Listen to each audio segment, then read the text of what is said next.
Ooh, it's trying. Wow, that looks way better. What, for mine? Yeah. No, for Facebook, because I lowered it down to 720. It doesn't look like ass. 1080p. Fantastic. Only always 1080p here. Do we have 60 frames, Kyle? On mine, yeah. I want 120 frames, Kyle. I want you to see every inch Okay. of my eye blink. So, I'm on the gamer side that says that anything past 60 does not matter. Oh, well, I mean, that's true. Bless. I don't care about facts, Kyle. I care about feelings. I have 290 something frames in League of Legends when I play, and I'm like, it makes no difference. It drives me nuts when people are like, need it to be 4K, 170,000 frames per second. And I'm like, it doesn't matter. Okay, shared that. I'll rehost Kyle. So I'll count us in. We'll do the roll call, and then I'll have Tane introduce herself. Yes. Sounds good. Also, I have myself flipped because it comes up that way on Twitch. Yeah, there. I just noticed that it was backwards before you flipped it. I was like, oh. Yep. That's clever. So many streams, hosting streams. I really gotta get a new gift for that instead of the like standard zombie thing. It's so fun to customize like all your stream alerts and stuff for sure. I have one for donations that I really like, but it doesn't work because it's like Stan from American Dad just getting like showered in money in his underwear. Oh, I mean, you totally could. I've been trying, but for some reason the donation alerts don't work at all. Oh, right, you were telling me that, yeah. I've tried several different methods and nothing's changed. Have you tried summoning an elder god? I did actually. Oh, well, that was my last idea. I did. Okie dokie. So, 3, 2, 1. I'm Andrew. I'm Rob. I'm Megan. I'm Kyle. And I'm Chris. And we're your And Thunder we're Geeks. your Thunder Geeks. Nailed it every Welcome time. again to another very special episode. Of course, if this is your first time tuning in, hi, we're your Thunder Geeks. Each week we like to get together, talk about the nerdy stuff we've been up to this week, what's going on in our community, and try to make you laugh for an hour and a half. Now, coming along with our quarantine interviews, we have another very special one up for you. Of course, we are joined from the land of cyberspace and Ara. Tane, say hello. Hello, my name is Tane, and I am so happy to be here. Woo. Thank you. Woo! We're so happy to have you. How's everyone doing tonight? We're doing great. How about yourself? Feeling fantastic. It's starting to cool off here now. Like I feel like it's always been getting so super humid during the daytime. No, Okay, so first question, because I know Kyle and Megan have a lot of questions for you today, but something Yes. you were telling us a little bit about before the show is your drink, and I want to inform our viewers here because I think that's an important thing is to talk about our drinks. Yes. So the drink that I have right here is Asahi Dry. It's one of my favorite beers. I like Sapporo as well, but yes, when I stream on Twitch, everyone's like, "Hey, she has Asahi." I'm like, "Yes, that is Asahi," because usually when I stream on Twitch, I always, well, maybe not always, usually have Asahi with me. Not that anyone can like see it in person, but yeah. Well, for our viewers who are unfamiliar with you, what is your Twitch account? Oh, yes. So my Twitch is TaneTenshi. Right, spelt up here, TaneTenshi. Very nice. And tell us a little bit about yourself. Like, what do you do on your Twitch stream? Oh, okay. So I'm a variety streamer. I like to do a little bit of everything, but when I first started streaming, I was doing art, and I was doing video games, and I am getting back into doing ASMR. Kyle's Okay. favorite. So let's cover a little bit here, just for our listeners who are learning some of this for the first time. First off, what is ASMR? Okay. I am going to mispronounce this. Give me 2 seconds. That's okay. I pronounce everything wrong intentionally just to make Rob cringe. No, it's to Megan. So, And Megan. let me see. So it's an acronym.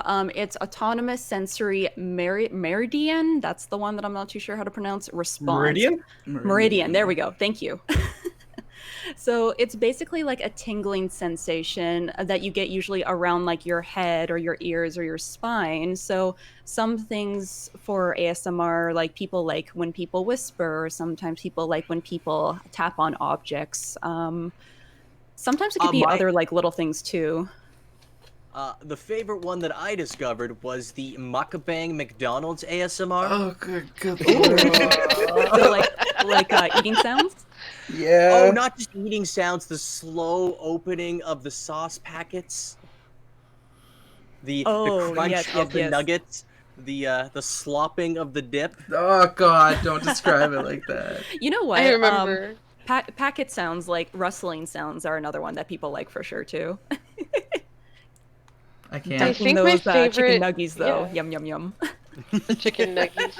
I think my favorite ASMR sound is the sound of like the slime with the little like pieces of styrofoam in it, and it's like snappy and stuff. Do you have a favorite like ASMR sound yourself? So I do. Actually, when I started getting into watching ASMR, I really like when people tap together like wood blocks. So whether like people are building like little wooden structures, or I'm trying to think of like other examples, like tapping on like bamboo hairbrushes, that kind of stuff. Like I like wooden sounds. That's kind of good. I love that. I'd be I okay love with that.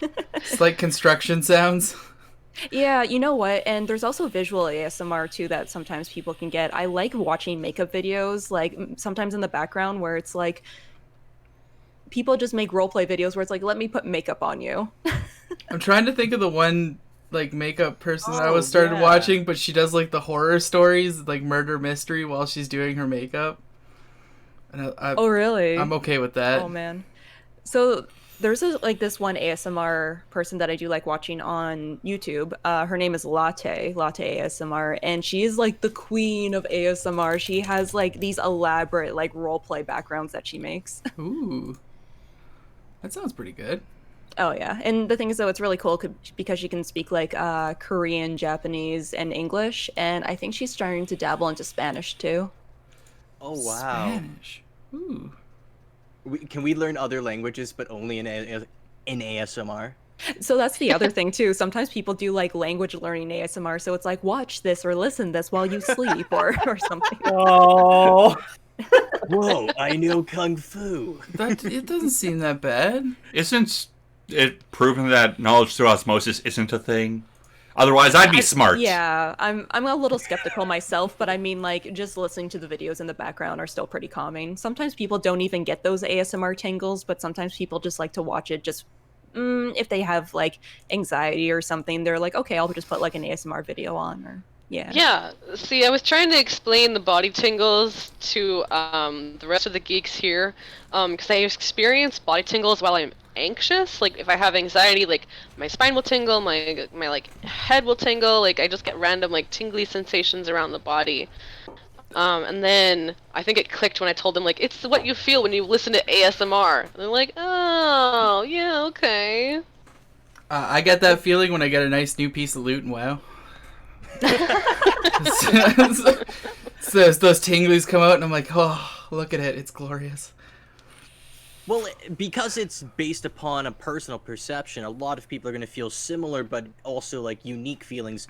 The closest thing I can compare it to is that feeling I feel on my toes when I'm looking over the edge of something, except it's in the back of my neck.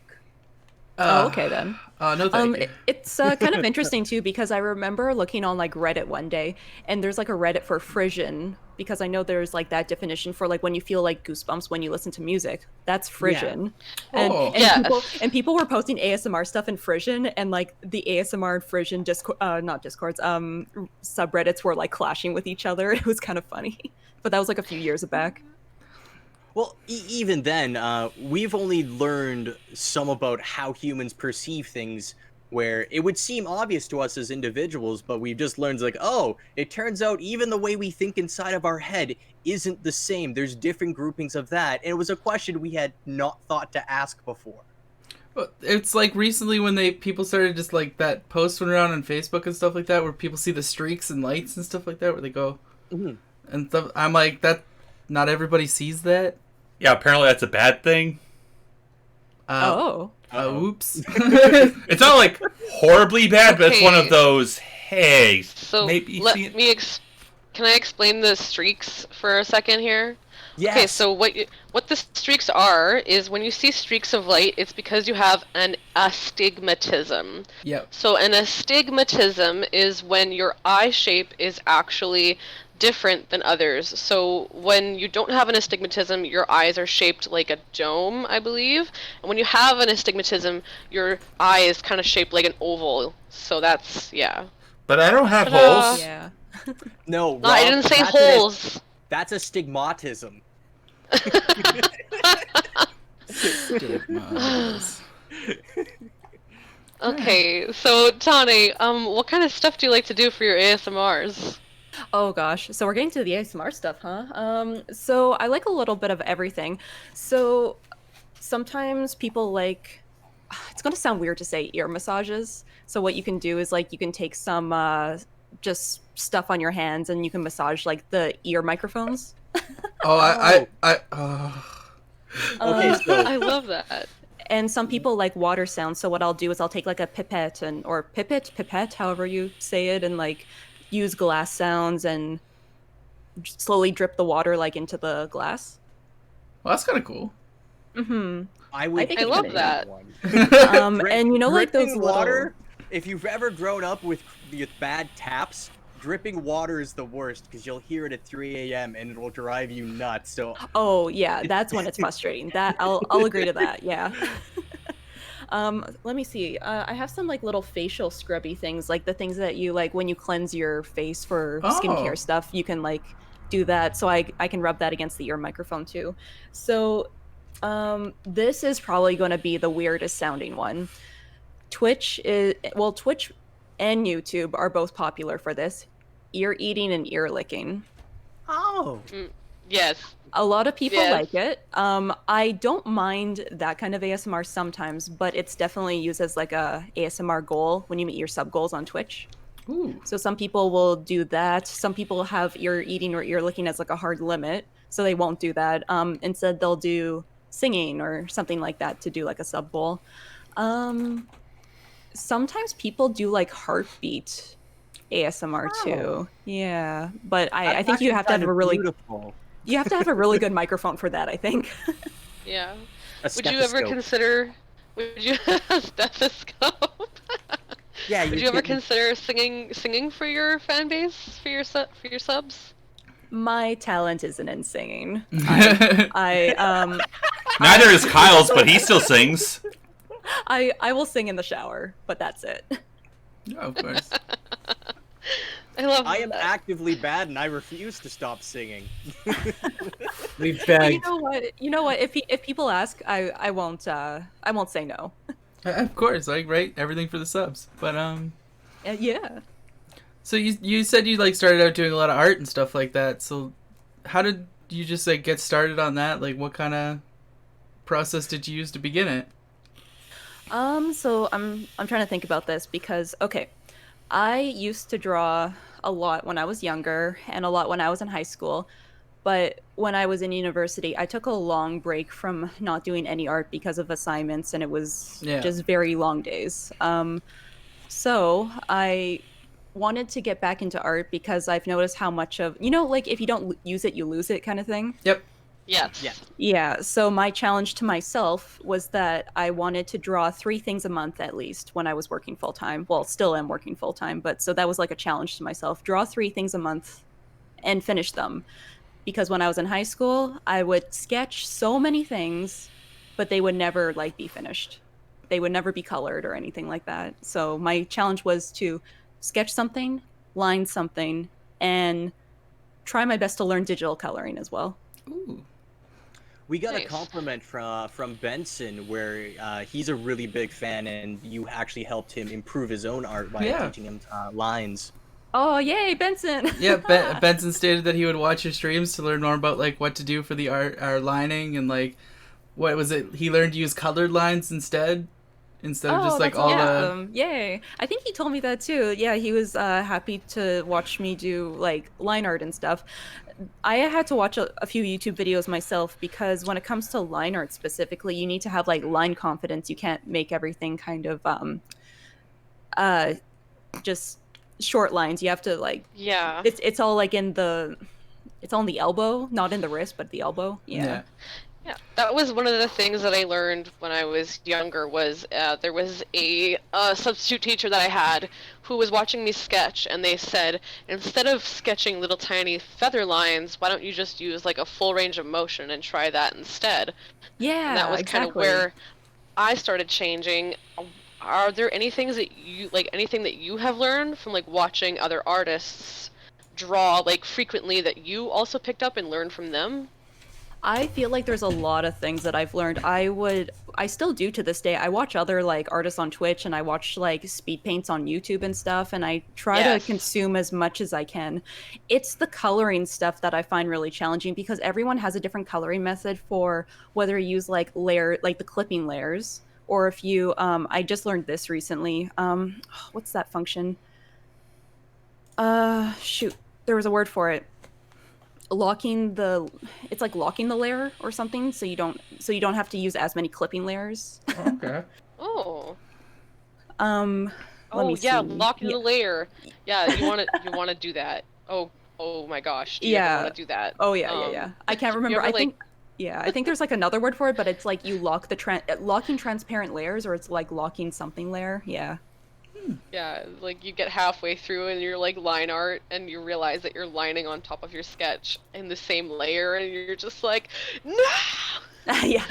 You're drawing on the wrong layer. Ah!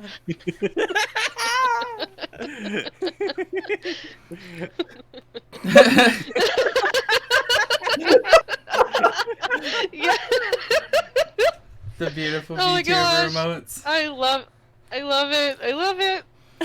Oh, It's okay. like it's like the thing I dread too. It's like sometimes people in my chat will be like, "Hey, save. Make sure to save." It's like, "Yes," or it's like, "You're drawing on the wrong layer." Oh gosh, Oh, that's Control so F. helpful. It's just learning 'Cause that. Because there's many artists. And for most artists' history, art was a very solitary activity, often where you would do it, on your own, or even if you're in a company, you're at your own desk with all of these other people working on their own. Yeah. But now with things like Twitch, you have that sort of community, and I actually find it really cool that you have a community that helps you not make mistakes that you can make when you're just like in the zone and you're like, you're just more focused on the drawing part than what layer you're on. So like, Oh, definitely. what's it like having like an audience watch you draw? I guess would be the. So I feel like it's a mix of a lot of things. I actually find that a lot of my audience, not too many are artists themselves. Like some people will catch things, like if I do make a mistake or something. But I'd say people are there to chat, just to kind of like have somebody there for company. So I try to talk to everyone as much as I can, like just different topics and stuff.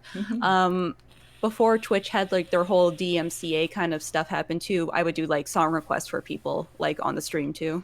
Oh, did they ever crack Yes. down on that? Yeah. So now you can only play like copyright free music on Twitch. Yeah.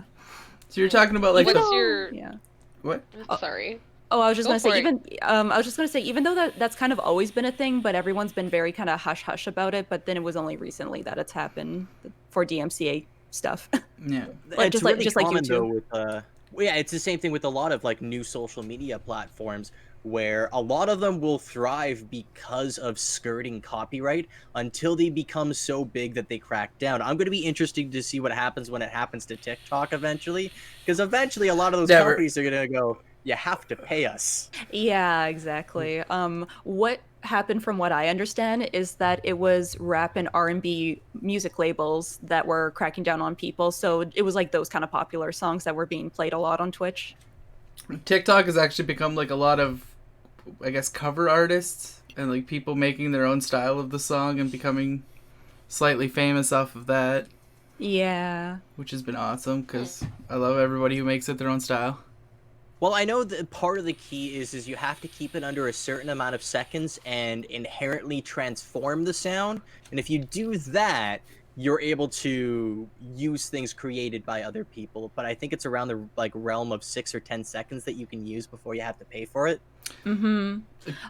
Luckily though, I was making a catalog and I was looking at other people making catalogs for like Twitch streamers and YouTube creators as well. So in my Discord, I have like a resource channel where it's just all copyright free music. And every time I can find a license to copyright free music, I just put it in my Discord for other people to use.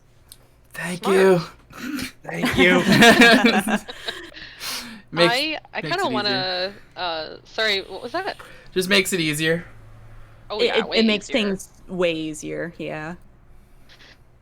Something that I love about your artwork again is the colored lines, and like if you have ever seen a Tane artwork, something that really stands out is the eyelashes. But what I really wanted to know was, what are some things that like shaped the style of your art? Like, what can we trace back? Like, what influences have really impacted you?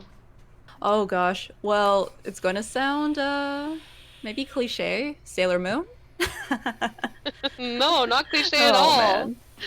But you Well- know what? That's the thing. I love shoujo stuff. I love Sailor Moon. I love anything with like big eyes. Big eyes, big old bubbly eyes. Yeah, as Andrew calls them, the big shiny like eyes with the little kira Moe, kira. moe. Moe moe. Moi moi kira kira. I just like cute things doing more cute stuff. Exactly. Exactly. But I really love it's the eyelashes too. I love eyelashes. Ooh. Every time I draw eyelashes, I just feel like I'm drawing spikes, or like spider legs. Is there any advice you would give to an uprising eyelash fanatic? So this is something that I'm working on myself too. I haven't really drawn too many characters looking in the downward position, but drawing the eyelashes in the direction that I guess the character's face is going towards. Okay. Oh, okay, yeah, Downward yeah. position for like looking down on people, just like It's This mug. it's the down one that I want to practice. Yeah. Because I always draw them outward. I never draw them downward, but yeah, that's something that I want to practice for the future. Gotta look at SpongeBob for hard. some good eyelash references. Some episodes they really especially- emphasize his, and I'm like, he's so pretty. I would have suggested Ren and You know Stimpy what? when they do the close up of the eyes. Yeah. not those eyelashes. Oh. Big eyelashes. No, that's scary. I don't know, but like with the colored lines and everything, have you ever just tried maybe doing like a bunch of different like sketches of like white or blonde eyelashes maybe? Do you mean like like sketching them and like coloring them as like blonde or white or? Yeah. I'm trying to think about this because sometimes like depending on what I've been doing recently, I'm trying to think back to a piece like for my Tamamo cat piece from Fake Grand Order, since she kind of has Yes. like a pinky hair kind of thing going on. I think I used like red lines for her eyelashes. So I'm always Oh, using something okay. kind of like slightly darker than the hair, but I try to base the eyelashes off of the hair. Some things that I've noticed what some of my favorite artists do, they put like, how can I say it? It's either like a multiply or a glow on the inner corner and the outer corners, like depending on like the style. Yes, so it makes that area just a little different color to kind of give it a bit more texture, right? Oh yeah. I I want to do a lot more layer effects, but you know what? I'm always using multiply and afterglow or like color glow. So like, It makes things a little bit easier. I know you mentioned like you use the program and stuff like that. Like, what sort of tools and stuff like that have made your life easier as you've been going on? Like, yeah, from the start, have you gotten any new like drawing pads, anything interesting like that you've been able to use? Oh, good question. So when I was around in high school, I was so happy when my parents got me you know, like that little tiny Wacom bamboo, Yep. like Yes, tablet. I still Yeah. have it. Oh yay! It's so full of scratches. I used that thing for so long, and I was so happy that my parents got it for me when I was in high school. But then after, like I was saying, when I was in university and stuff, I stopped drawing for so long. And then I noticed that like screen tablets were becoming a thing. Unfortunately, they're more on the expensive side. So what I did was I researched Huion. Mm-hmm. Huion is like a Chinese brand, from what I understand. So I got like a 19-inch Huion. Oh gosh, and it was so heavy at the time because it was one of the older ones, not like the newer like screen tablets that we have now. Yeah. So I used that one for a while. But the thing that I noticed when I was drawing on it for a long time is that the color corrections were really off from my monitor. Oh Do you ever no. have do you ever have that issue, Megan? Oh no, because I don't have a fancy Wacom with a screen on it. Oh, okay. Oh, this is still like the old Huion that so what I would do is I would use, oh, shoot, what was that program called again? Paint Tool Sai. It's like that $50 program one. I would try to color pick skin, but it would look super orange Oh on the no. Huion. Oh Yeah. no, all of them were Trumps. No. They were all Trumps. They were all Cheetos. Big Okay, buff did Cheeto this puff. happen to be in 2015 asking for a friend? Um, so then after the Huion, I sold it because then I got a laptop. I got like one of those flip laptops. It's like an Acer one, and I still have it. Ooh. It was way cheaper, like because I know like the iPad Pros, like those were way too expensive for me at the time. So what I did after the Huion is I got like an Acer laptop, and I had that. I was using that for like over a year, way over a year. But then I noticed the pen that I was using, it didn't have extra nibs. Oh no. No, you no. need Your those nib broke down. nibs. You need the nibs. So I bit the bullet, and thankfully with both my Patreon community and my Twitch community, I was able to save up half for a Cintiq. Ooh. That sounds like a uh, big one. oh, it's Yeah, the it's very Cintiq. nice. What do you like most about it? Oh, it is great for being huge. A lot of room to work with. Oh man. It has Phrasing. it's yeah. It's on an arm right next to my computer. It can swivel and it can change the angle for drawing on. Let me see. Ooh.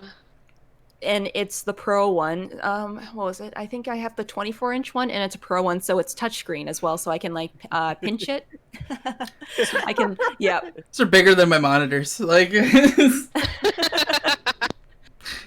this feels One of good. the reasons why I wanted to go back to Wacom too was because like they have a lot of nibs that you can buy, and I don't even press hard, but like nibs just wear down. Yeah, I imagine anything with like the drawing and going over back and forth kind of thing would just wear down over time. Yeah.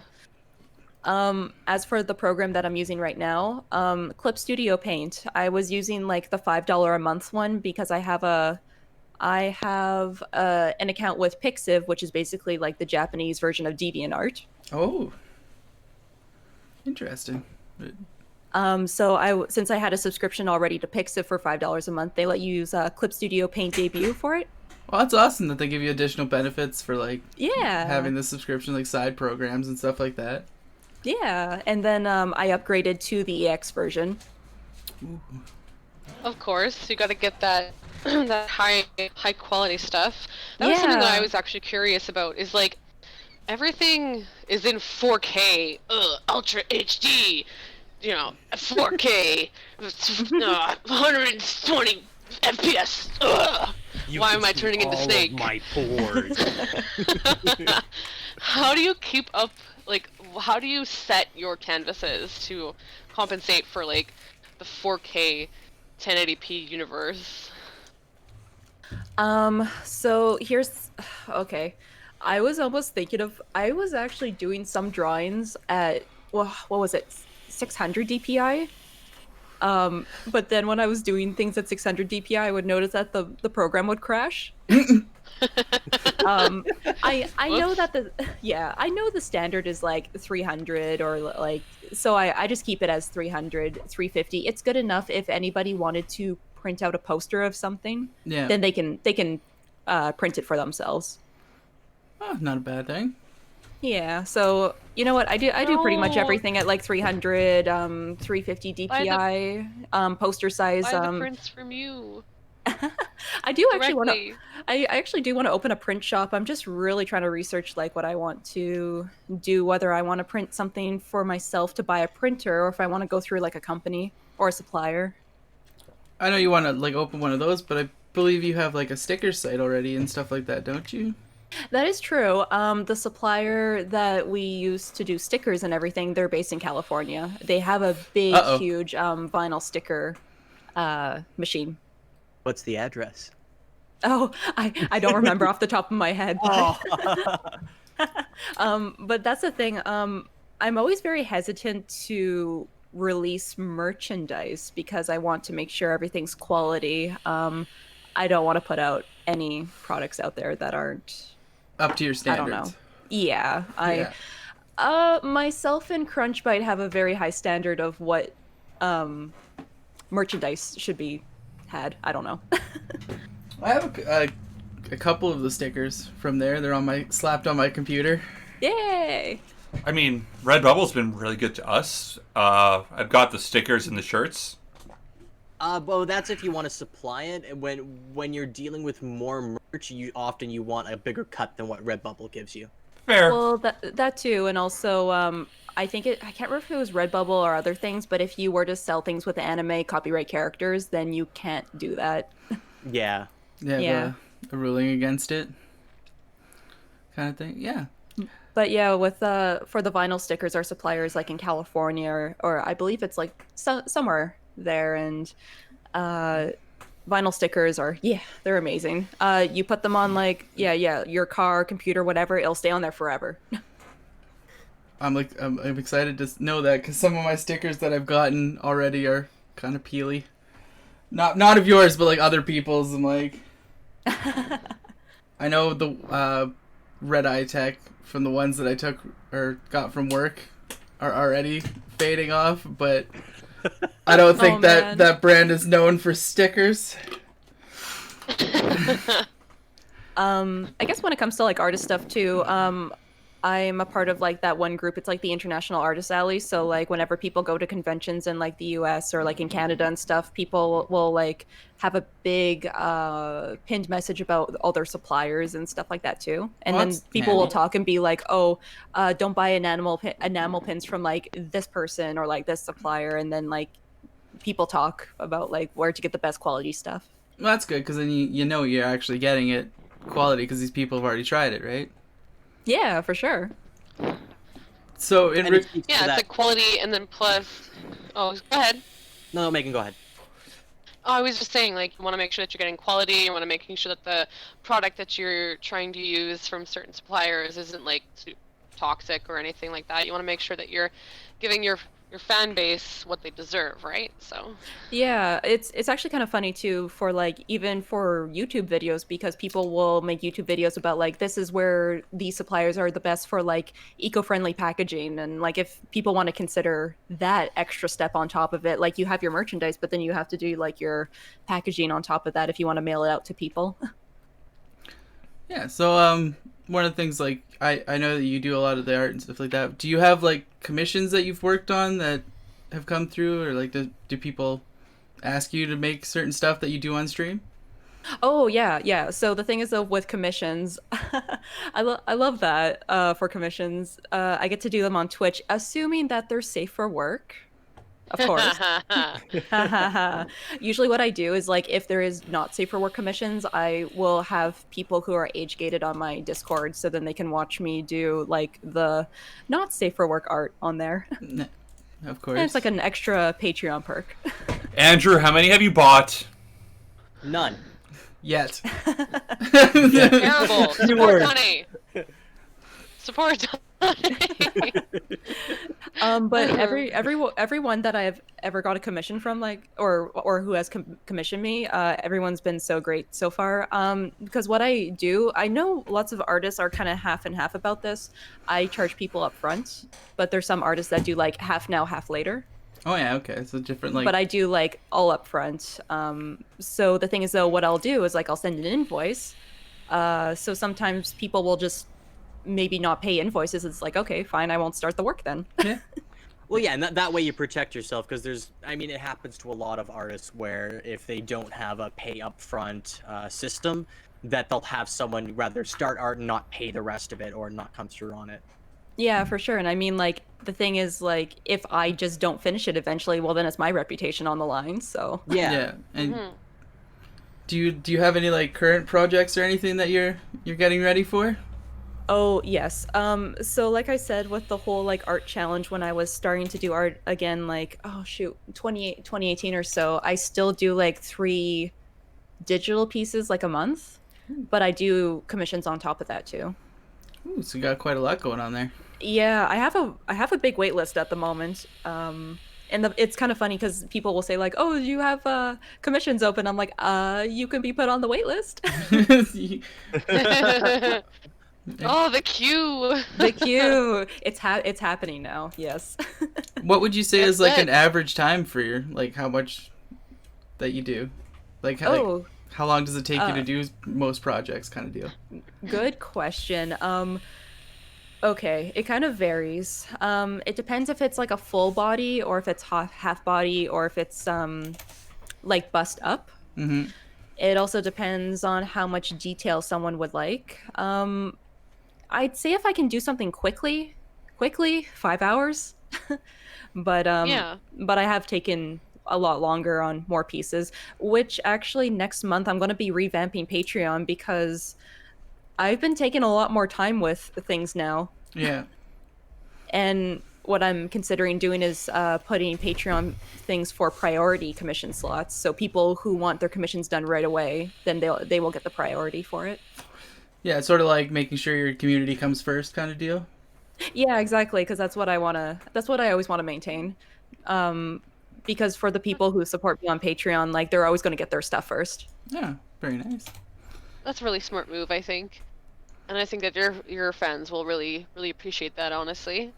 Yeah. Some, in those 5 hours, like every artist has like some kind of hurdle that like they dread, but they feel super pumped after they get over that part.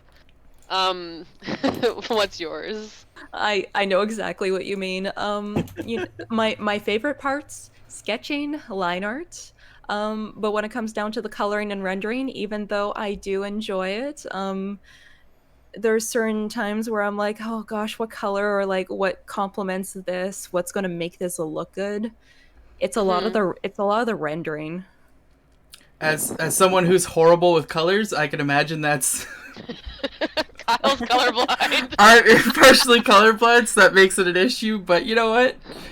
Everything's pretty. It's fine. It's fine. The other thing that I've been trying to learn too is like sometimes even when like shading skin, when I watch other artists, like they will highlight with like it's like oranges and blues, like depending if the character is out in the daytime, because when you look at somebody's skin, there is like a slight blue or orange for like the I forget what the word is, but Undertone? undertones. Yes, exactly. Yeah. Exactly. Some So I've people been- have this really yeah. awesome gift where they can like look at you and be like, you have a blue undertone. Bing. And they'll go to the next Yeah. person and be like, you have a yellow undertone. Bing. And then they go to the next person like, you have a red undertone. And I'm like, how are you doing that? Well, it's also, Exactly, like, exactly. The same thing in makeup and such when you're trying to get rid of a color. So, like, when I try to get rid of the beard cover here, it's blue, so I have to paint it orange first, and that way it goes away because it neutralizes it. Yeah. Yeah, it's the exact same thing for makeup. Yeah. Even for like if you have redness on your skin, then you'll have like the green to kind of The opposite color. the opposite You know color to what? get rid of it. Yeah. I have tried that. I have really bad, like, I have, like, windburn on my face permanently from, like, being really stubborn and not wearing a scarf in the wintertime. And I've tried using Oh no. the green. I've tried using the green to like cover up the red, and it just does not work for me. And I'm like, I must be doing this wrong.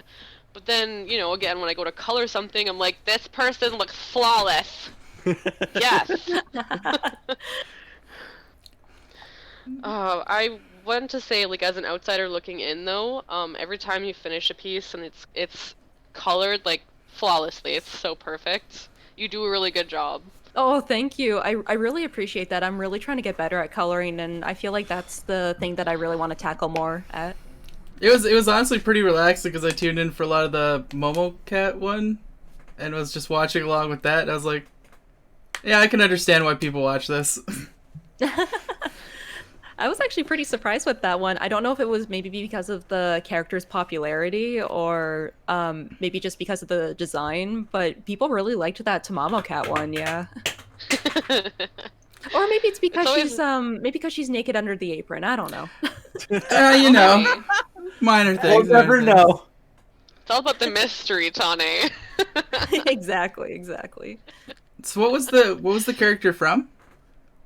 Oh, Tamamo Cat. So she's a character from. Okay, let me see. How can I phrase this? From the Fate series, from from Fate Extra, but also from Fate Grand Order. The Fate series is a wonderful It's a mess. rabbit hole. It's a wonderful rabbit hole we can get into. I was working on it because that's the transition. Because now I know that you're known as a Fate Go player on Yes. quite popular on there. So Yes. what kind of like game is Fate Go? Like what draws you to it? So the initial thing that actually did draw me to Fate Grand Order is because I am heavily into the Fate series, like the anime series, and like, I think everyone knows too, Fate was based off of like a hentai visual novel. I did not know that. I did not know that. I did know this. Wait, Chris knew this. I knew this. Andrew knew this. Chris, you gotta hand over your weeb card. You're dropping the ball here. I'll fight you, Rob. Bring it. Chris is an innocent, pure boy, and he wouldn't look at such filthy sin, of course. Isn't that right, Chris? See, and when I think of Tane as well, I'm like, Tane has to cosplay as someone from Fate. I don't know which one it is, but it's the one with the blonde hair. There's too many of them. That's so many characters. There are a lot of blonde characters. I think everybody knows the main character, Saber. That is her class, but her name is Artoria Pendragon. She is the female version of King Arthur. Yes. Like I started playing it here and there because mobile games I'm a big fan of. Unfortunately, it is a gacha game. It is a gacha game. Yes. So sorry, what? Yeah, that No. that is Gacha what Fate games Grand are Order evil. is. Oh, can't see it. Well, Fate Gotcha Order? for our listeners and Megan who don't know, what's a gacha? I know Kyle's what a worst gotcha nightmare. is! They turned Metal Gear Solid into one! Just kidding. Yep. What is a gacha and why do I hate it? Oh. Because I pull all God. the best characters, including BB. I am so mad at Chris. I spent over $200 for this character, and he got it on a whim, and I didn't get her. I'm loving Chris your does role this right now, every actually. time. Yeah. She's so mad! Look at Kyle, I She's- believe you also have this issue with Dokkan and Chris. Where Okay. he won't even play it and pulls the rarest things that you have been crying for. I imagine Talking about- my experience in Dokkan and like the amount of hours that I put in is probably similar to what Tane does in Fate, where everything's done essentially except for events that come out, etc. Exactly, yes, yeah. But Chris over here will just log in, collect the stone, and pull something, and he's like, "Oh, is this a good character?" And it's like the brand new character that just came out, and I'm like, I just spent like 1,500 stones and got nothing, and you're just like, "This is pretty. What's this?" And I'm like, Oh my god. Chris, oh my Tane, goodness. if it makes you feel any better, she's level 42 now. Ugh. Ah. It doesn't. It Get doesn't her make to it. 90. it- Get her to 90 for me, and then you have to up all her skills. You have to up all her skills to 10, 10, 10. I'll try my best. He'll No, he forget about won't. it tomorrow. No, he won't. She is a broken character in that game. I'll say that. She's a broken character. Like what kind of She is very overpowered. what Wait, kind of I combat? What? Okay, go Andrew. I want to answer the question of what is gacha. Gacha is gambling for children. Oh, It's a loot box. sorry. Tane, who's your favorite character from Fate? Oh dear. I guess it depends on the series. It depends on the series. Ultimate waifu. Ultimate top tier. 10 out of 10. Hashtag cosplay goals. Oh god. Okay. Cosplay goals. Jalter. Jeanne d'Arc alter version. She is the edgy Jeanne d'Arc. The Oh. edgy Jeanne d'Arc. Edgy Yeah. Jeanne d'Arc. Oh, you mean the It's one true. from Clone High? Yeah, I know which one Yeah, that Jeanne one is. d'Arc. Oh, there we go. Clone High. Yeah. You're making this joke, but it's honestly pretty accurate. Now there's two edgy Jeanne d'Arcs. Well, I love that. Unreal. So Okay. And then There's also 10 out of another 10. one. There's also Yeah. another one. Shuten Doji, which is a demon or an oni specifically, and she has a very nice ASMR voice. So I guess her character is like kind of like big, but like with a like soothe voice. She is a very overconfident oni where she knows she can eat you, but she's too lazy to. Okay, feels. Yeah. As for husbando material, Gilgamesh for all Yep. series. that's Gilgamesh. that's the one that Sorry, you described to Gil- me. Yeah. Would you describe Gilgamesh? I feel like I know what they look like. So for Gilgamesh, he is the king of heroes. He has a treasury collection, and his noble phantasm, or his like ultimate power, is using every other servant's power. How can I say this? He has every single weapon collected from every single hero ever, and uses it against them. Whoa. he's broke. Whoa. He's broken. That's OP. He's also broken in the game because almost every character in FGO has a weakness towards him, and it doesn't matter what their class is. So if he goes up against like anybody, he's gonna win. Yes, not in the anime, but yeah, but yeah. Well, every character in anime has to have some struggle, right? It's because the main character has he's the hero, so obviously he has to win. So yeah. Oh, nice. Now. Oh now, yes. wait, Okay. one more I category. looked up. Yeah. Go for There's it. one more category, of course. Now, favorite femboy or non-binary character? Oh haha, you got me, Astolfo. Yeah. You know what? That makes perfect sense.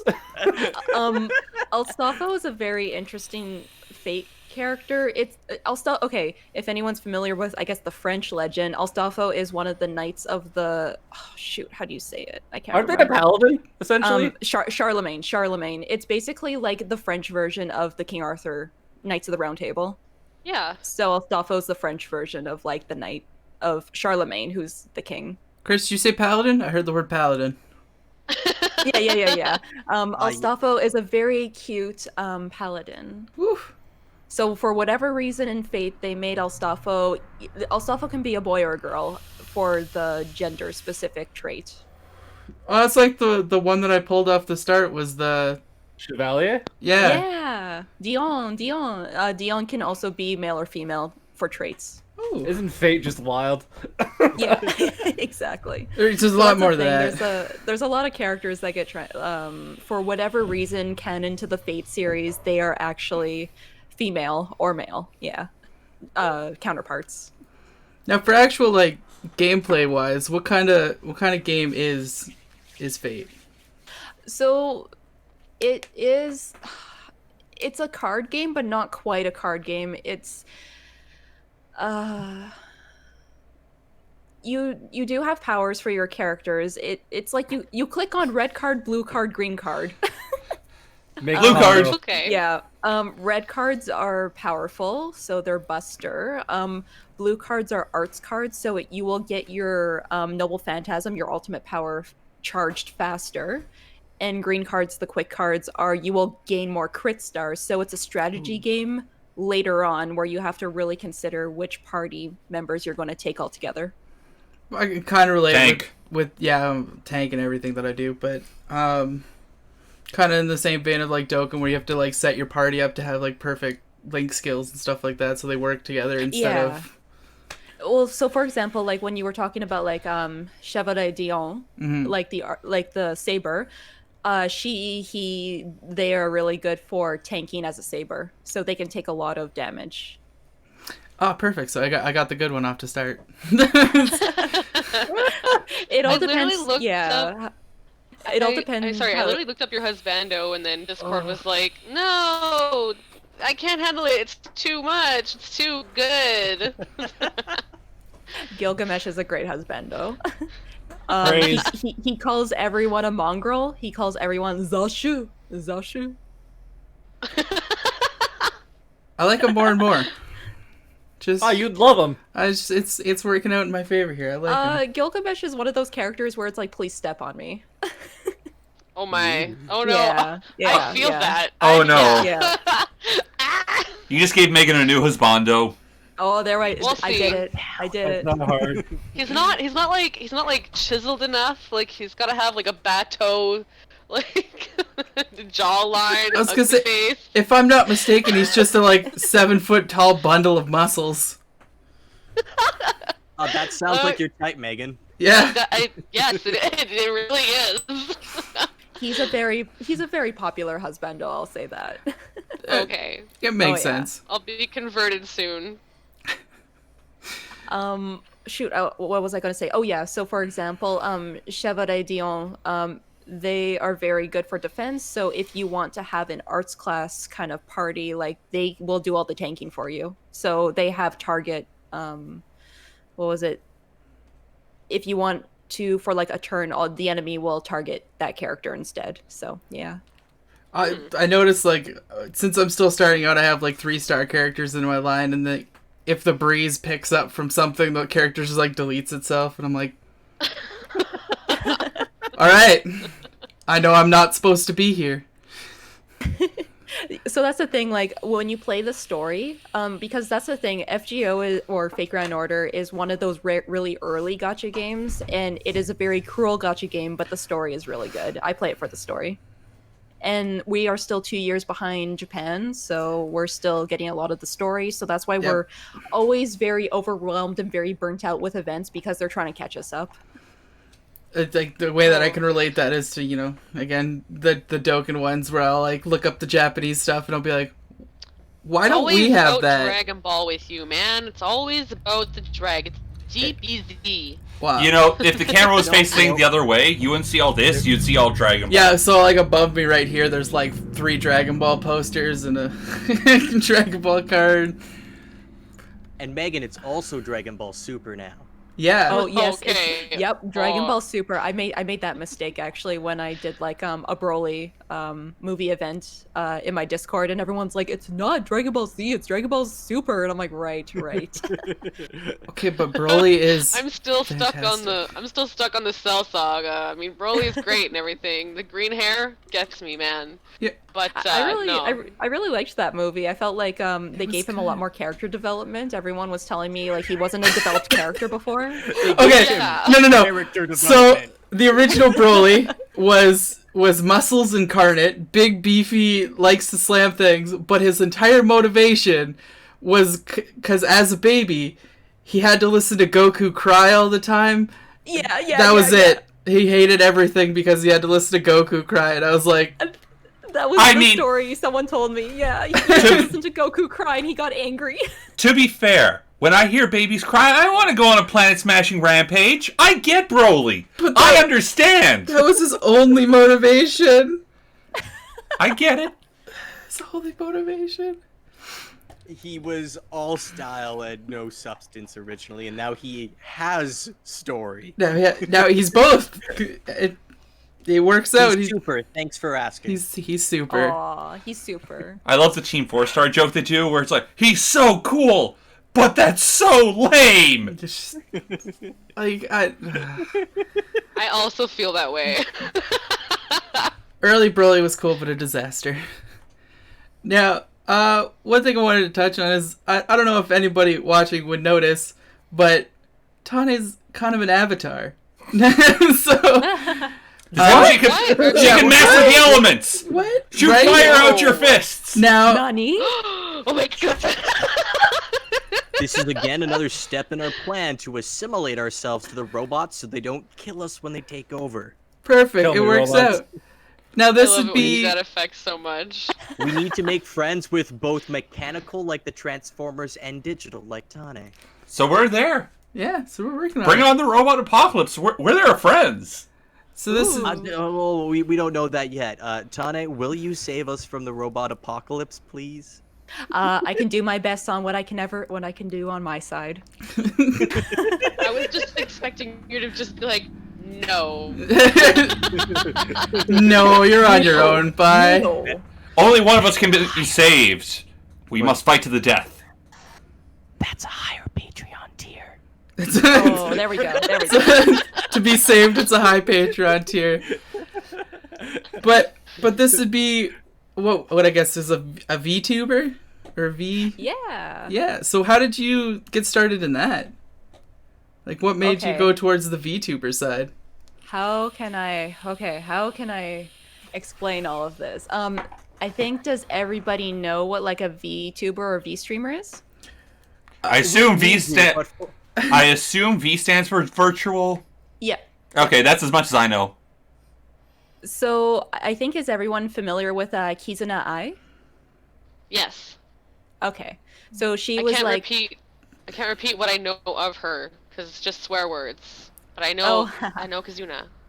Okay. So she was like the first big one because she's backed behind a company, right? Mhm. And then there was other ones that came onto YouTube much later. Kaguya Luna was another of my favorite ones. She's a drunk bitch who likes Strong Zero. Oh, beautiful. Yeah. all she does is drink Strong Zero and she eats shrimp. And that's all we knew of her. All right, Megan, you got a job to that's the do. life though, isn't it? I have a job. You got a job to do. So I'm pretty sure she was backed behind a company too. So because like Kizuna Ai and Kaguya Luna, they have like figurines and stuff of them, of course. And Kaguya Luna is actually what was it? She was like a poster girl for this one ramen brand.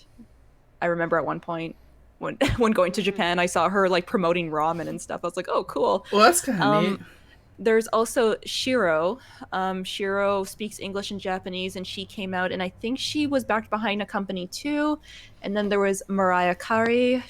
I think she was also backed behind a company. So that was kind of like the trend for a long time. There was virtual idols and virtual YouTubers who were being backed behind companies, and it seemed like it was trending like a few years ago, right? Yeah. So the thing that got me really into the whole virtual YouTuber thing is like I did enjoy watching Kizuna Ai. I did enjoy watching Kaguya Luna. The Hololive girls.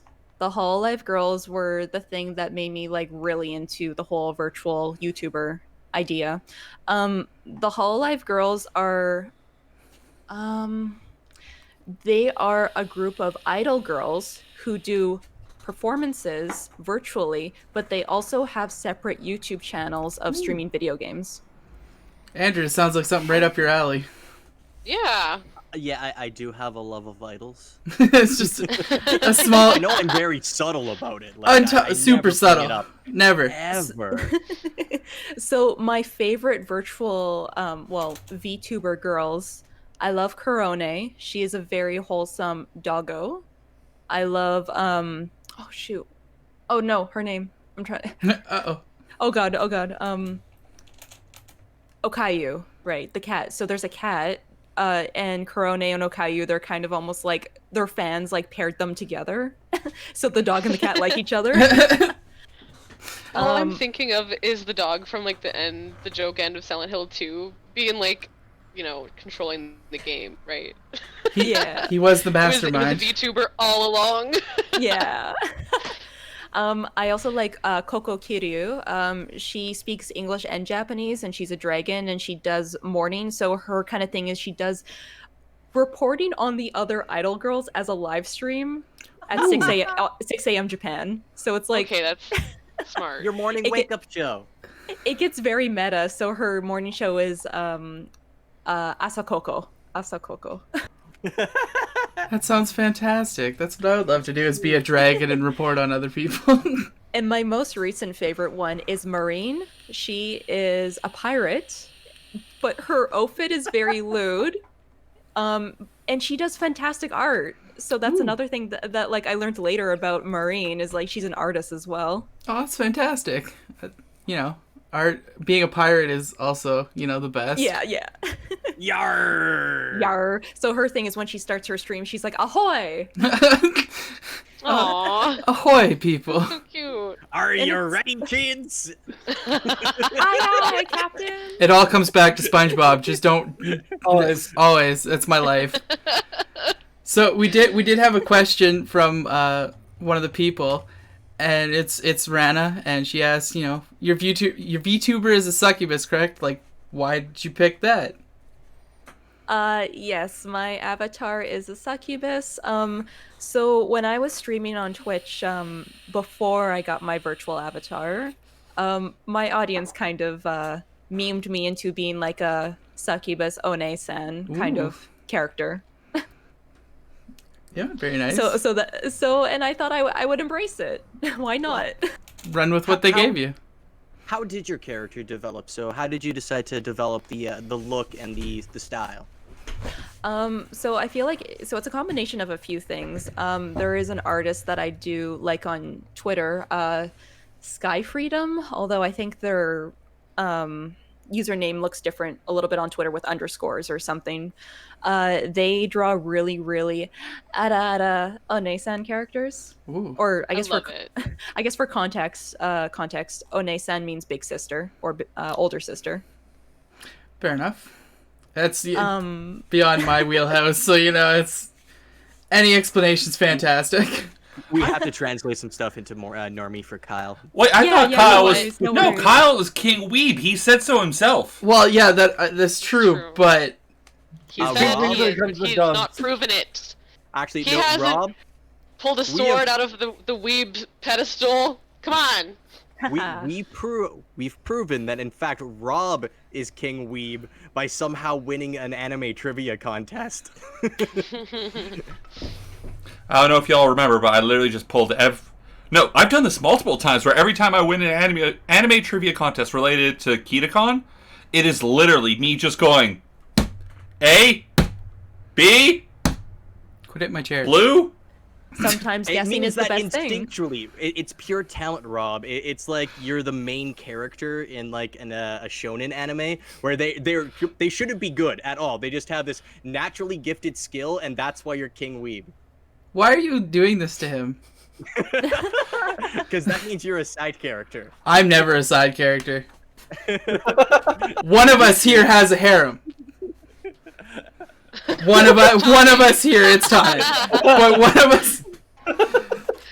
one of us here does. No, multiple have harem. Is there But something I you're not guess the telling us, whole- Chris? Tani, please continue. I was just gonna say, but I guess with like the whole like older sister succubus kind of look, I was thinking why not embrace it? Like, and the whole thing about the whole succubus thing too, I'm like, well, my art is rather lewd to begin with, so why not? Why not, right? Run with it. Why not? Plus also, when I was first drawing girls when I was getting back into doing art too, I was drawing a lot of devil girls and a lot of like demon themed kind of girls. So I was thinking, well, you know what? Why not? Yeah, it's like kind of part of your roots kind of thing, right? Yeah. Yeah. Here, I can show off my character a little bit too if you guys want. Sure. Sure. Yes, please. I need references for the fan art I'm gonna draw of you afterwards, please. Ooh, I look forward to it. Okay, let me see here. Let me see here.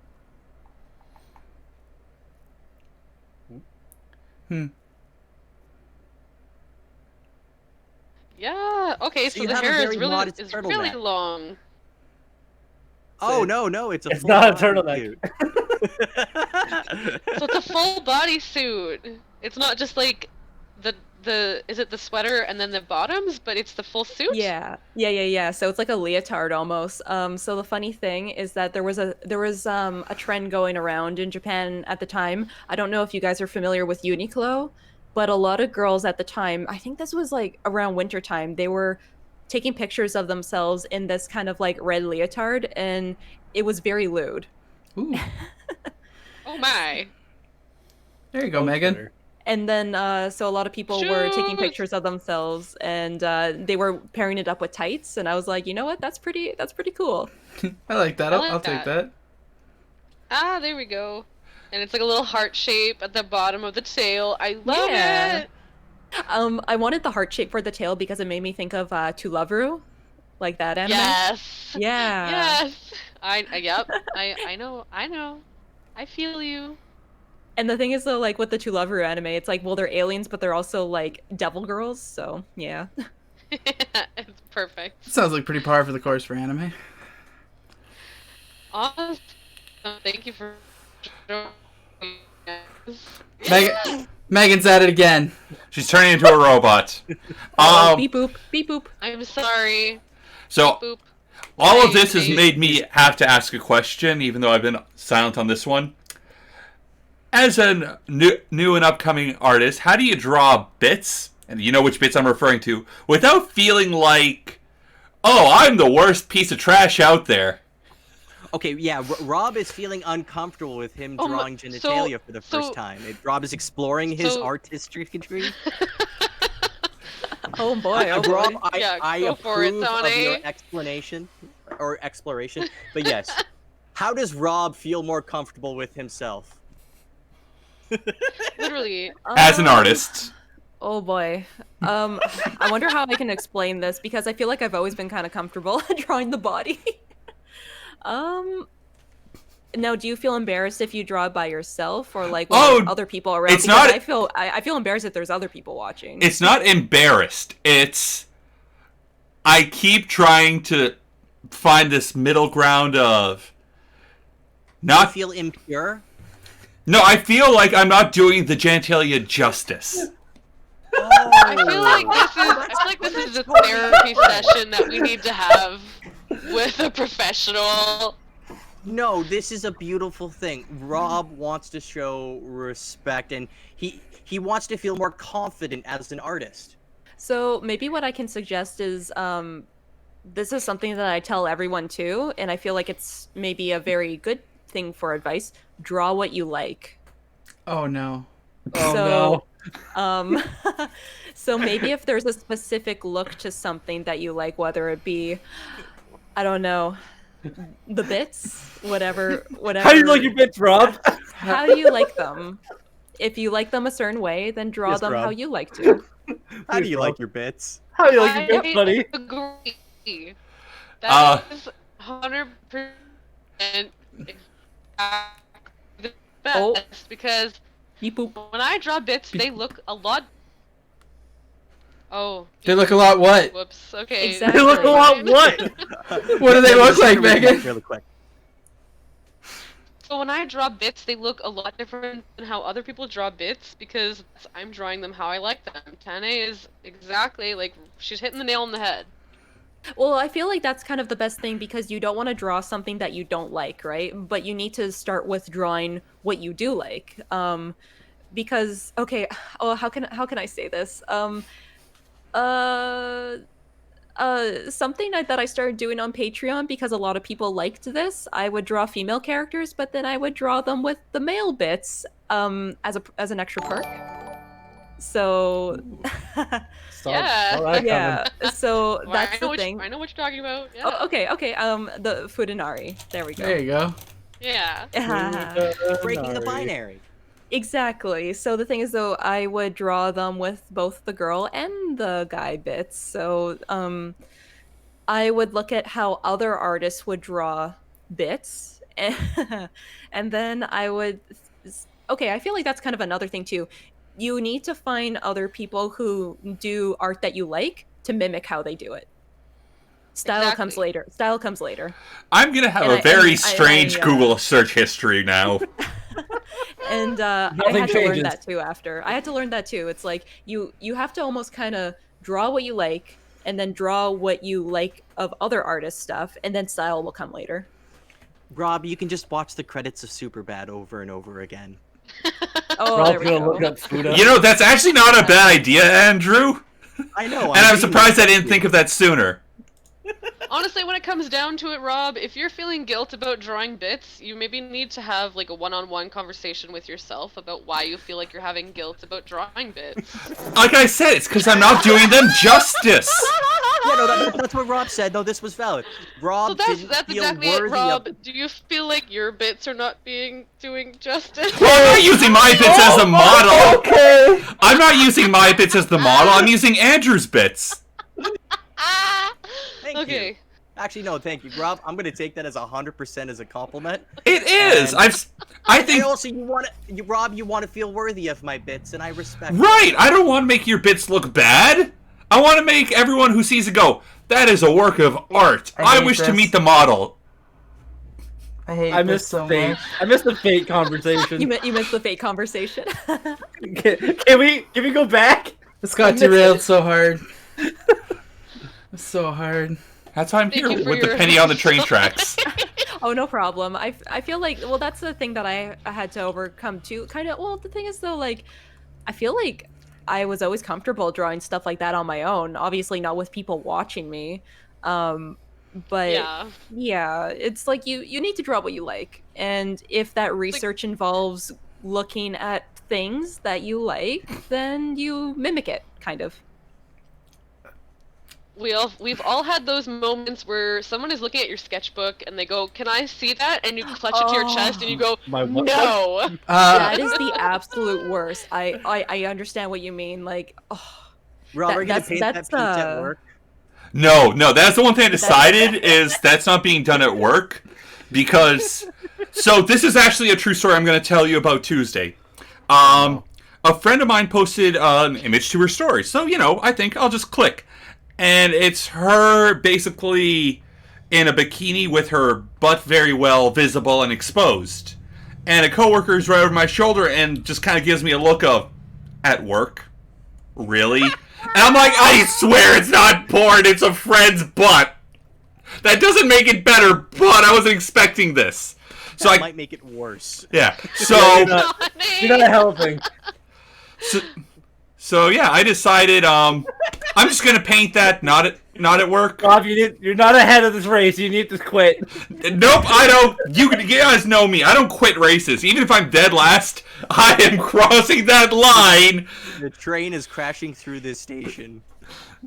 That's like such a Rob quote. Quote, "I am crossing that line," unquote. But I feel like that's kind of the other thing, Megan, when you mentioned the whole like, oh, can I see your sketchbook? That's the thing that I dread the most. Like when, whether it be coworkers or maybe normies ask me like, so what do you draw? And I'm like, oh no, Art. things. Well, I mean, You know what? There's a You know lot my of- favorite thing? Sorry, my favorite thing is when like a normie like person asks like, "So what do you draw?" And then you go, "Oh, just about everything," and they go, "Do you draw porn?" Like just straight up, and then they Oh, ask you to gosh. draw them some without any commission rates, and you're just like, "No." Oh my god, I've actually never gotten that. But I mean, if someone actually said, can you draw porn? I'd be like, well, pay me first. What? Got that That'll money? be extra. And that's the thing can. actually. Here's my To bring wait up, list.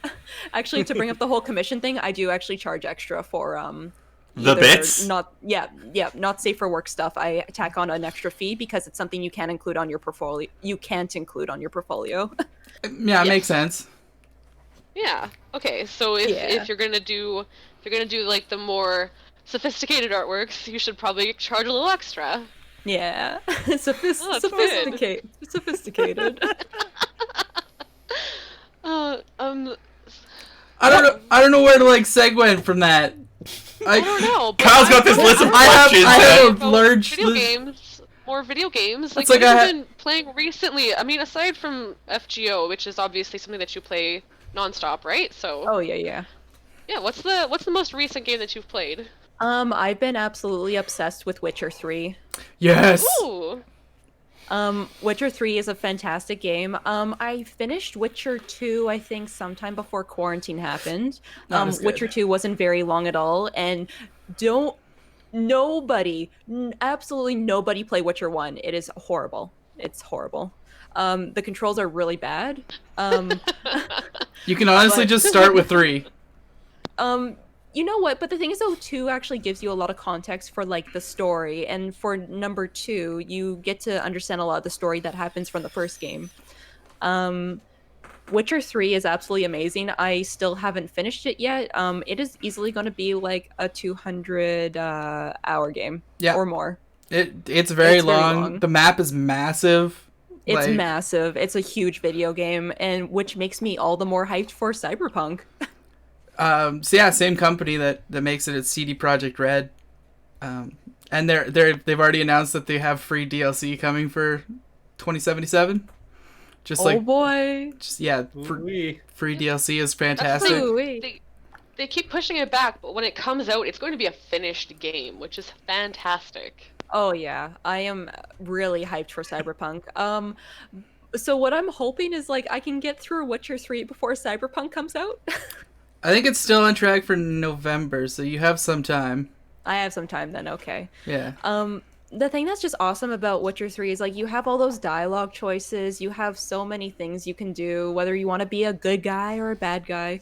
But in the end, when I play Geralt, like the main character, Witchers are supposed to be very neutral to human politics and stuff, so I try to play him more as like I'm just here to kill demons. That's it. That's his whole shtick is just, you know what? I'm here. You want to pay me? Great.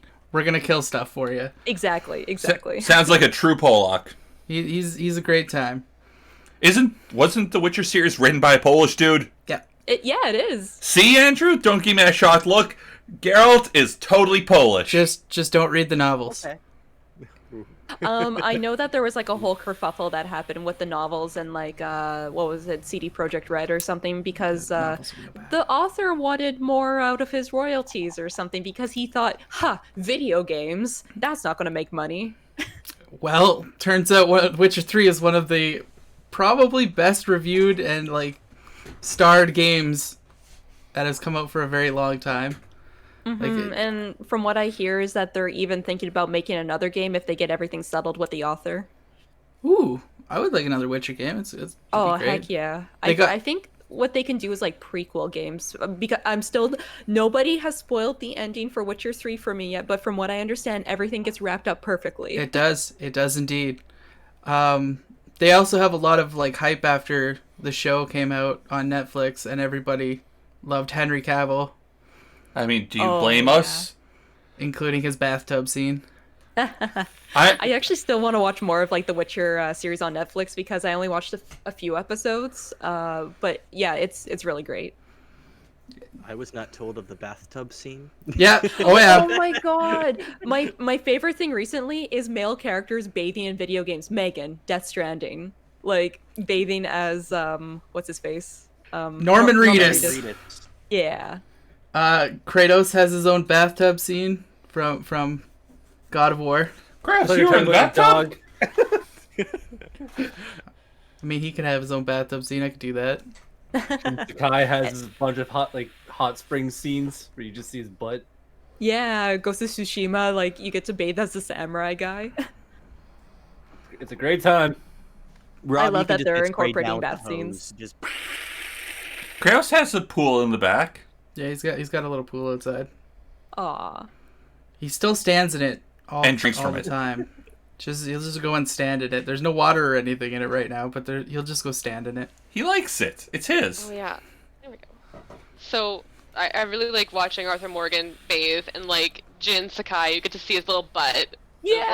Like, ah! And then I was thinking like you were talking about how like the Witcher, like he shows up and he's like, hey, I'm here to kill demons, that's my thing, that's what I do. And I was like, okay, but the Doomslayer though, can I watch him take a bath? I mean, he bathes in blood. Does it help? For Megan, it does. Yes. Megan, I don't know if you heard me, but Norman Reedus and like Death Stranding for his bath and shower scene stuff. Yes, yeah. Yes. I actually, yeah, that's my jams. Honestly, I really actually like when he starts getting really rowdy when you drink too many Timefall beers. I thought you were gonna say monsters.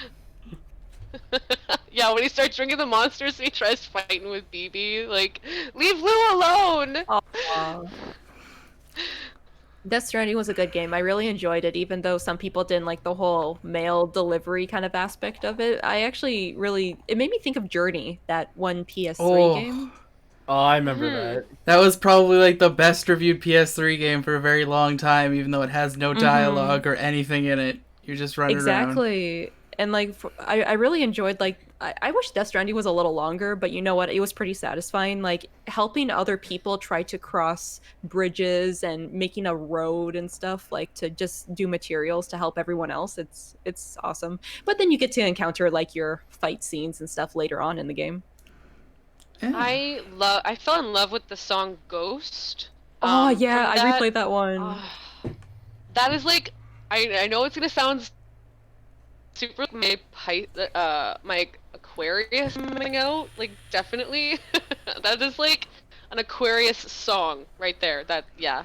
I feel like we're bonding as Aquarius like right now. Yeah. Isn't the Aquarius song Age of Aquarius? There's literally a song called that for you guys.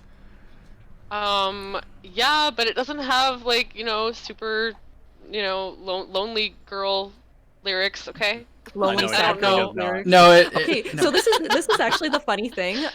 Since you brought up music, I actually like listening to a lot of sad music, even though I'm not a sad person. I don't know why. Yes, same. I really enjoy like the sad, like OSTs, like the Last of Us OSTs are always, they sound a little sad, or like slow beats to listen to while you're drawing or studying, like yeah. stuff like that. That's where the it's just shit like right there. like so like such a downer, but honestly it really levels me out and helps me with like a lot of like my stress and anxiety. But I'm like, most of the time I'm not a sad person, like 80%, maybe 90% of the time, so I feel that.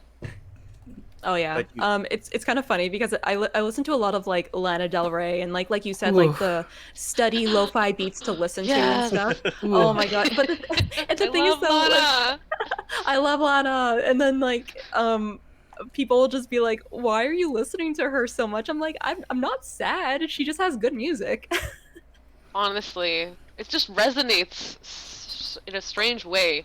I can't explain it either, but I guess it's the same way as like if you like ASMR, it just resonates with you a specific way. Oh yeah, yeah. Just bring that full circle, aren't you, Stop. Megan? Why? Oh, gosh, I'm hoping that it'll make Kyle cringe a little bit. It always does. Speaking of like, oh sorry. No, go ahead. I was just gonna say, since you brought up like The Last of Us, though, oh my gosh, I actually didn't buy Last of Us 2, but I watched like a whole playthrough of it from PewDiePie. Yes. I feel mixed about the game, but like I like that they incorporated like the lesbian like stuff between Ellie and her partner and stuff. I agree. So if you had a chance to play the first one, there was a DLC, which was Yeah. a prequel. I can't remember what the DLC was called, but it did touch on Ellie and her best friend, quote unquote, who was her love interest from before she ended up being in the first game, meeting up with Joel. So they did touch on that a little bit with the first game, which is fantastic. But Dina and Ellie's relationship is so well done and fantastic, honestly. And then there's the contrast of, ooh, spoiler alert, I guess, between Abby and Owen.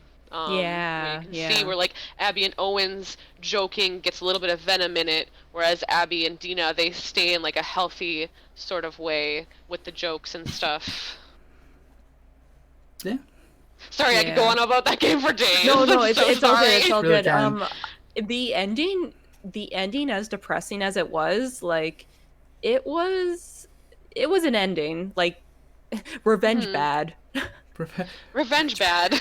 Revenge bad. The meme. Murder fine, revenge bad. So I got like Oh maybe one or two key questions about like streaming that I wanted to touch on before we Oh, for sure, yeah. We can still talk afterwards, but just wrapping up with this kind of stuff before Andrew rattles off the standard questions we have for interviewers. So you've been on Twitch for a while now. So what do you do to like combat the fatigue of like streaming, like the burnout kind of stuff? And like have you had any like negative comments or viewers, and like how do you handle that sort of stuff? Okay, so I guess first I'll address the burnout part. I had to learn this myself too because I felt like my burnout was kind of intermingling with my art as well, because I was streaming games on top of doing art, and I still do that. There was a mixed feeling that I was having, like, what's the point of this? Why do I do this? Or like, why am I not getting enough engagement? Or like, there's like a mix of all that. Like, and I had to make sure like not to overtire myself for, I don't know, it's kind of weird like how it kind of gets all in your head because you want to be like, I want to be consistent, but at the same time you're like, why is this not working? Why is like it's yeah. And the thing is though, I felt like it was really bad like when I was thinking about it like art wise too, because I was getting really demotivated because I was like, I need to improve faster. I need to like do, I don't know, coloring better, or I need to like, why am I not improving, or you know, stuff like that too. I feel like it's a mix of trying to go really at your own pace, because at the time too, oh gosh, when I was first streaming Twitch, I was working 3 jobs. Oh my god. Wow. And Twitch was kind of like my hobby as well. Well, Yeah. plus also the reason why I started streaming on Twitch is because I wanted an audience for my art as well. Yes. I thought it would be an easier way to like, you know, get things out there. And I wanted to talk with people at the same time as I was doing art too. Oh gosh, where was I going with this? I was doing everything on Tuesdays and Fridays, and I still do everything Tuesdays and Fridays as my main days. I will always stream on Tuesdays and Fridays, and anything else extra is a surprise. Ooh, surprise! So at least I can promise people something minimum, or well, something first. I can promise something and then do something extra on top of that if I feel like it. Because I feel like if you do too much, then it's going to create burnout very fast. Because then Twitch has a very weird thing, and it's very similar to YouTube, where it's like YouTube is like post every day or the algorithm's not going to get you out there. Twitch's thing, stream every single day as well. Like, even though the discoverability is actually pretty bad on Twitch. The algorithm is the devil. It's the, yeah. And I feel like that's the thing I had to learn too. It's like, we live in a time where it's like you feel like you're not doing enough or you're not being productive enough, but you just have to go at your own pace. And like, I still work a full-time job as I'm doing everything what I can at the moment. Mm-hmm. And you know what? That's so wise to say, because a lot of people feel that way, like they're not doing enough or they're not trying hard enough, and it's honestly like it's just too much pressure, and the pressure is just being put onto us by everybody else, right? So I feel like for a lot of us millennials too, it's like we want to monetize our hobbies as Why- much as Yeah. like, yeah. I Get think paid for everything. exactly. We all not, you know, yeah. We don't want to always be at like a 9 to 5 kind of grind. Yeah. So, Andrew? Oh, fun time. So I get to ask now we have the hard question. Oh, okay. Oh, Okay. sorry. First of all, I think Kyle, you also asked me about like, has anybody been like rude to me or Oh anything yeah, like the like that? the negativity in How do you deal with the haters? yeah, how do you There you So go. luckily or thankfully, I have had very minimal haters. um, the only thing I have had is that someone commented on one of my Instagram pictures saying, "Stop drawing underage girls." And then I looked at their Instagram profile and they were a 12-year-old. Oh god, okay. Yeah. Don't look at my profile. So I was just like, no. Like, and the thing is though, like usually when it comes to a lot of anime characters anyways, like they're fictional. It doesn't matter. Like, whatever. Yeah. As the great philosopher said of Joelle Joni, is that you throw that hate back like a boomerang? It's one way to deal with it, I guess. Oh, there we go. It's the Book of Seawanator.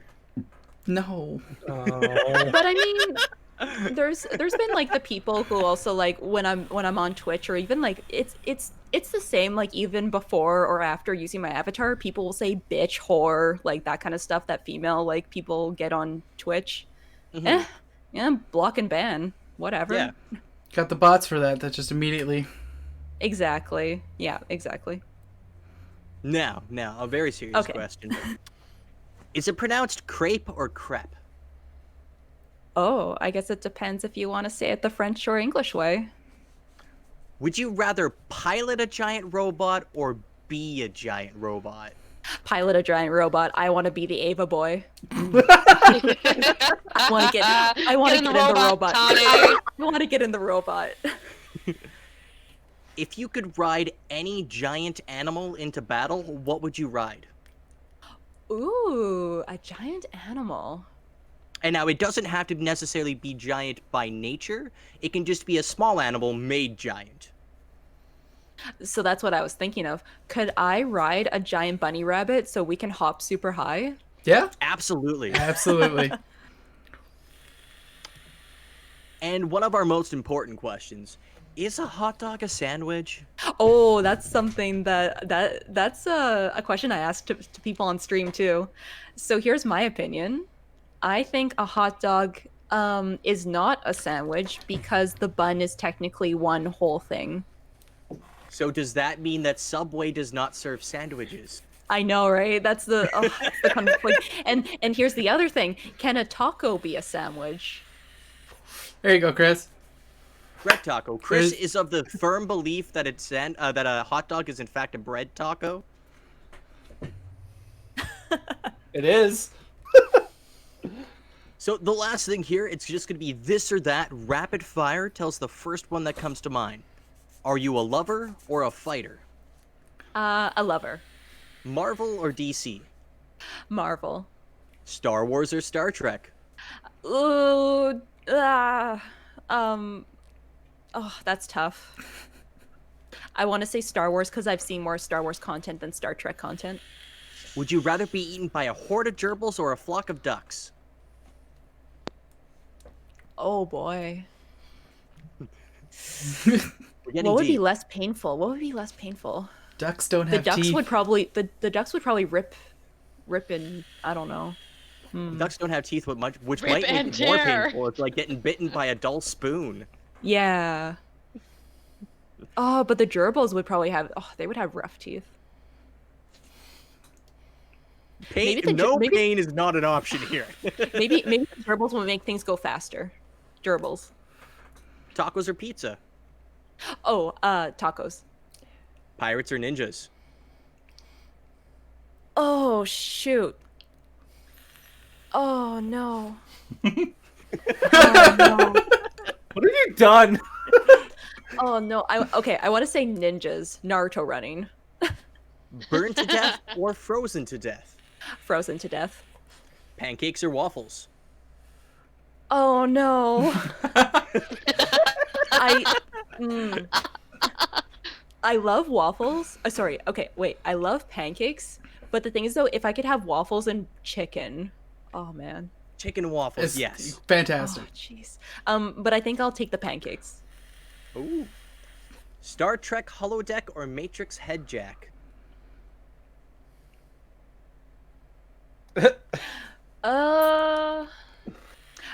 Star Trek holo. Yeah. Would you rather wipe with sandpaper or poison ivy? Oh, that is both painful. Let's go with the sandpaper though. I don't no infections from poison ivy. Cats or dogs? That's so hard. I'll say dogs because unfortunately I'm allergic to cats even though I love cats. Oh no. I know. And our most important question, who has the better booty? Peter Parker Spider-Man or Dick Grayson Nightwing? Oh no. Oh no. They both have good booties. How could you do that to me? That's why it's the painful questions. Oh no. You're a monster. Oh no. Tane is having a crisis. She's just like visualizing the butts. It's like, which butts? Which butts? Butts. That's how I feel all the time. Butts. I mean, well, let's go with Peter Parker because I think of Tom Holland. Ooh. Thank you guys Alright. so much for joining us today. Of course, we've had our beautiful VTuber guest, Tane. One more time, where can the listeners find you? You can find me on Twitch, TaneTenshi, TaneTenshi, for Twitch. I also have an Instagram with the same name, and I am also on Facebook, Tane.artwork. Thank you so much for joining us. This has been so much fun to have you. Of course, guys, if you want to continue the conversation online, you can do so on our Facebook page at facebook.com/ThunderGeekSpeak. Of course, Kyle's been doing his fun video game streams on twitch.tv/FrozenFire727. And you can tune to us next week, of course, 10:30 p.m. as always on 102.7 FM CILU or around the world at luradio.ca. I'm Andrew. I'm Rob. I'm Megan. I'm Kyle. And I'm Chris. And We're your Thunder We're your Geeks. Thunder Geeks. We'll see you next week.